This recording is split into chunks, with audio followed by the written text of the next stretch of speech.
Bonjour à toutes et à tous, j'espère que vous allez bien.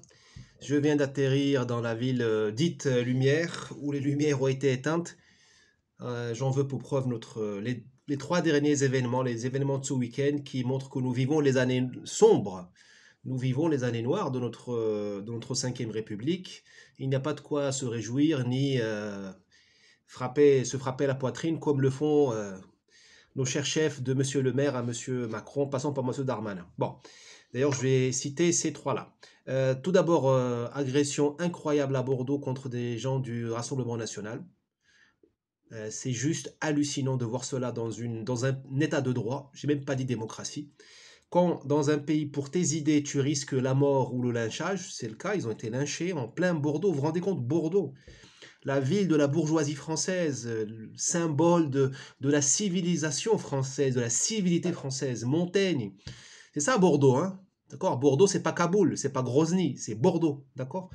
Donc, quand ça t'arrive, quand pour tes idées tu peux mourir ou être lynché, tu es dans un contexte de guerre civile ou de pré-guerre civile ou un contexte insurrectionnel. Tu n'es pas en paix, tu n'es pas dans un état de droit et encore moins dans une démocratie.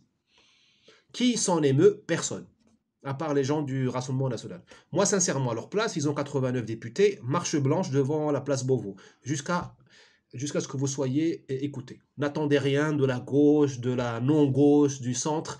Ce sont tous des hypocrites qui ont peur de leur ombre. D'accord? Et ils sont au service des oligarques qui les nourrissent. Je suis désolé de dire des choses comme ça, mais c'est une honte. Se faire casser la gueule pour ses idées en France, après 200 ans de République, on a tué le roi pour rien. On a tué le roi pour rien. En France, il y a des idées qui tuent. Bon, deuxième point, c'est M. Darmanin qui se découvre je dirais pas nationaliste, qui se découvre responsable et dit oui, il faudrait que nous arrangions pour expulser les étrangers qui commettent des délits graves. Mais moi, j'avais compris que la CEDH nous empêchait. Moi, j'avais compris que nous étions enchaînés par le droit européen. Est-ce qu'on nous aurait menti? Et puis, c'est quoi ce message? Quel est ce message qu'on sommes en train de passer aux étrangers, qui sont aujourd'hui à l'étranger? C'est venez en France, mais ne commettez pas de délits graves. Hein, faites des agressions sexuelles, faites quelques vols à l'étalage, brûlez quelques voitures sur les Champs-Élysées le 14 juillet, mais ne faites pas quelque chose de trop grave. Mais vous vous rendez compte du message passé? Mais c'est quoi ce pays? Ce n'est plus un pays, c'est un camp d'amusement. C'est une école du crime.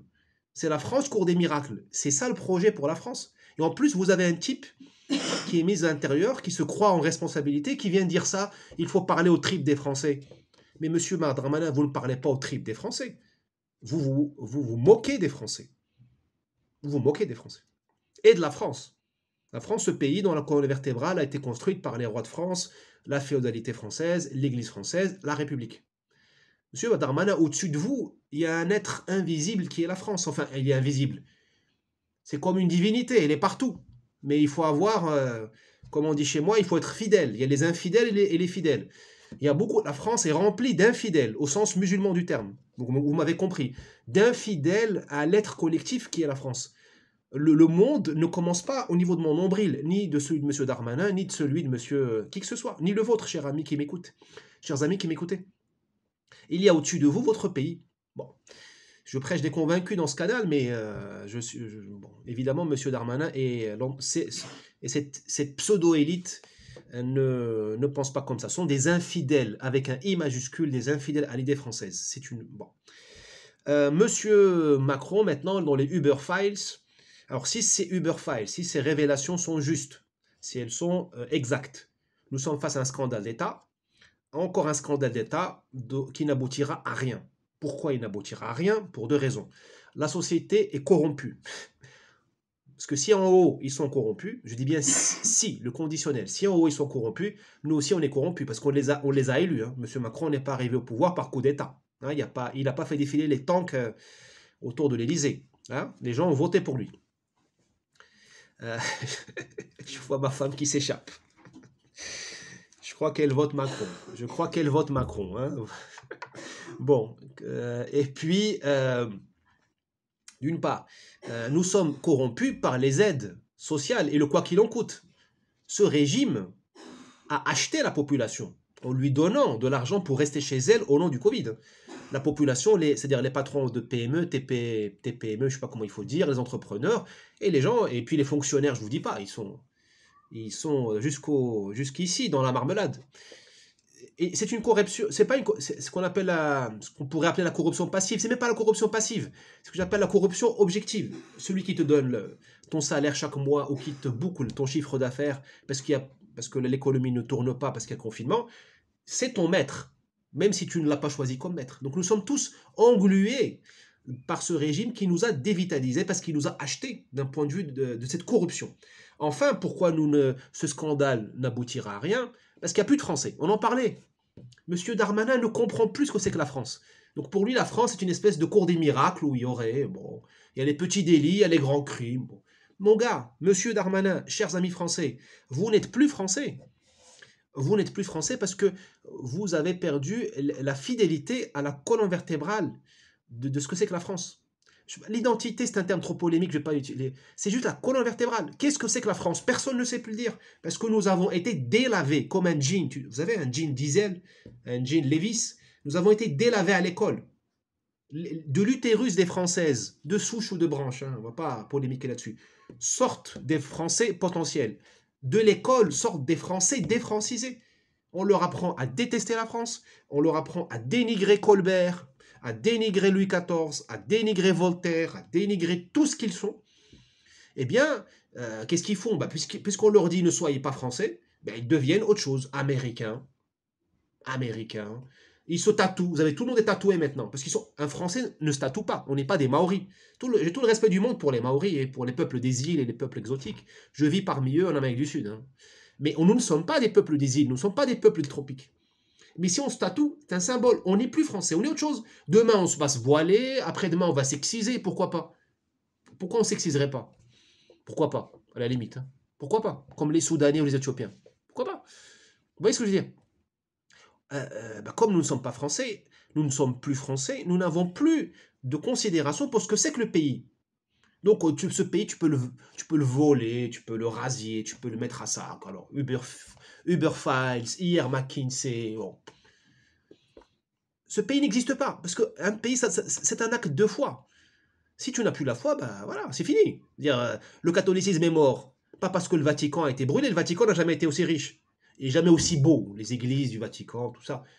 Le problème, c'est que personne n'y croit. Donc, le catholicisme est mort. Alors, il y a toujours personne ne tue les évêques, les cardinaux, enfin, pas au Nigeria. Mais là, tout le monde s'en fout. Au Nigeria, tout le monde s'en fout. Mais en France, en Europe, personne ne massacre on n'est pas sous la Révolution française. Hein. Personne n'embête les religieux. Mais les églises sont vides, les gens n'y croient plus. Enfin, pour conclure, un peu de méchanceté. Uber Files ou pas, Madame Le Pen ne va pas en profiter. Hein. Parce que je m'étais fait la remarque, c'est quand même bizarre que les Uber Files, les supposées révélations sur M. Macron, surgissent après l'élection et après les législatives. Hein, quand même bizarre, hein, ce souci démocratique du Washington Times, du Guardian et du Monde. Hein. Mais je m'étais dit, même s'ils étaient apparus en mars 2022, est-ce que Mme Le Pen aurait voulu s'en emparer? Non. Elle aurait pu s'emparer de McKinsey, elle aurait pu s'emparer du déficit commercial français, elle aurait pu s'emparer de Rothschild, elle aurait pu s'emparer du bilan catastrophique de la présidence Macron au niveau du déficit commercial, j'en ai parlé. Nous sommes devenus un pays importateur d'aliments. Nous sommes devenus... nous n'avons plus vous connaissez le sujet, je ne vais pas prêcher des convaincus. Donc, M. Macron est au bon endroit, au bon moment. C'est-à-dire qu'il n'a pas d'opposition. Même la NUP, c'est juste du pipeau. Ils sont d'accord avec lui sur l'essentiel, la mort de la France. Ce sont deux bourreaux, il y en a un qui veut te trancher de gauche à droite, l'autre qui veut te trancher de droite à gauche. Ouais, ça nous fait une belle jambe. Hein. Donc il n'y a pas d'opposition. En tout cas, il y a des opposants à droite à gauche, souvent en exil. Il n'y a pas d'opposition. Et le pire, j'allais dire, nous n'avons plus de peuple. Alors j'exagère un chouïa, un tout petit peu, mais vous m'avez compris. Il n'y a plus d'adhésion.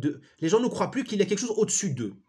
C'est vrai que moi, Driss Rali, aujourd'hui, il est presque 18h, je suis dans un hôtel parisien. Aujourd'hui, il est vrai que le Uber Files ne va pas m'enlever le sommeil. Hein. Là, je vais sortir, je vais boire un coup. En tant que personne, moi, si je regarde mon nombril, tout va bien. Mais en tant que citoyen, tout va mal. Parce qu'on a... Est-ce que tu admettrais que quelqu'un donne une baffe à ta mère? C'est ça la France, c'est ta mère, notre mère. Est-ce que tu admettrais que quelqu'un vienne baffer ta mère, lui donner une gifle? Ben c'est ça Uber Files. C'est ça McKinsey. C'est ça, tous ces scandales-là, Alstom, tout ça. C'est ça. C'est on donne des gifles à notre mère et on ne fait rien. Parce qu'elle n'est plus notre mère. La mère patrie n'existe plus. Bon, on peut la ressusciter. Puisque une mère patrie n'est pas une mère biologique. Une mère patrie, par rapport à une mère biologique, elle a un avantage. Elle peut être ressuscitée. C'est dans nos cœurs que ça se passe. Ça se passe pas à l'Assemblée nationale, ça se passe pas au Sénat, ça se passe pas chez McKinsey, pas chez Uber, pas à la Cour de justice de je ne sais où. Là. De toute façon, il n'y aura pas de poursuite judiciaire contre M. Macron. Non, ça se passe dans nos cœurs. Donc c'est dans notre intimité. Allez, à demain.